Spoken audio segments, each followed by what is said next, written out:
সিলেটের কয়েকটি বেসরকারি বিশ্ববিদ্যালয়ের শিক্ষার্থীদের আয়োজনে নগরী শিল্পকলা একাডেমিতে চলছে রেদওয়ান রনির চলচ্চিত্র আইসক্রিম।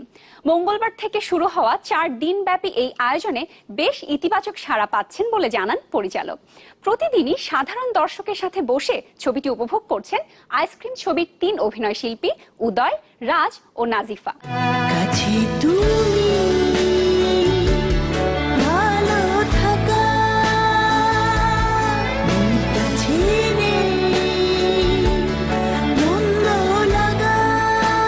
আইসক্রিম নিয়ে সারা দেশ চষে বেড়াচ্ছেন নির্মাতা রেদওয়ান রনি। সিনেমা হল ছাড়াও বিভিন্ন অডিটোরিয়াম আর একাডেমির হলরুমে আয়োজন করা হচ্ছে ছবিটির প্রদর্শনীর, যার ধারাবাহিকতায় গত মঙ্গলবার থেকে সিলেট জেলা শিল্পকলা একাডেমিতে দেখানো হচ্ছে ছবিটি। প্রতিটি শোতেই দেখা মিলছে দর্শকের ভিড়। বলার ভাষা নেই, অনেক সুন্দর হয়েছে ছবিটা।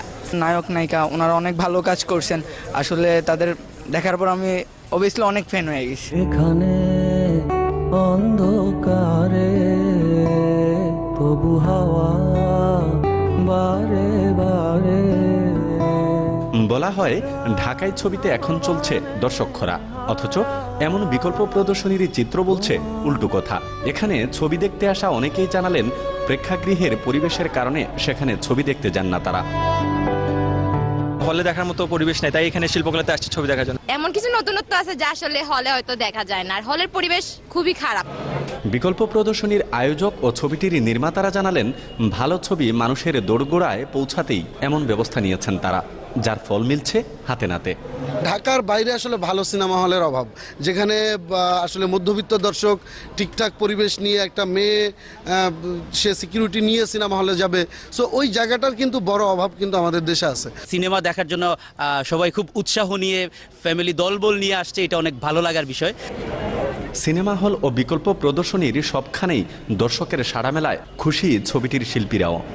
আমরা কর্তৃপক্ষের দৃষ্টি আকর্ষণ করতে চাই যে যারা হল অ্যাকচুয়ালি হল বিজনেস করতে পারেন এবং ভালো হল প্রতিষ্ঠিত করতে পারেন, তাদেরকে আমরা অবশ্যই বলবো যে বাংলাদেশে হলের সংখ্যা বাড়ান। সব জায়গা থেকে পজিটিভ যারা আসছে হলে সবাই খুব ভালোই বলছে দেখার পরে। যারা একবার সিনেমা হল পর্যন্ত আসবে আমার মনে হয় না সে খালি কোনো অন্য কিছু নিয়ে সেটা ঘুরে থাকবে, ফিলে থাকবে এবং সেটা না বলতে থাকবে মানুষকে যে আপনারা সিনেমা হলে আসেন, এই সিনেমাটা দেখে যান। ডিভোর্সটা কেন হলো, কি কারণে হলো, এর কোনো সমাধান নেই। আয়োজকরা জানালেন বিকল্প প্রদর্শনীর সময় ও আওতা সামনে আরো বাড়ানোর পরিকল্পনা রয়েছে তাদের। আমি মিথ্যুক মানে মুখ সামলায় কথা বলো, ফালতু ছেলে কোথাকার। গুলজার আহমেদ, চ্যানেল 24, সিলেট।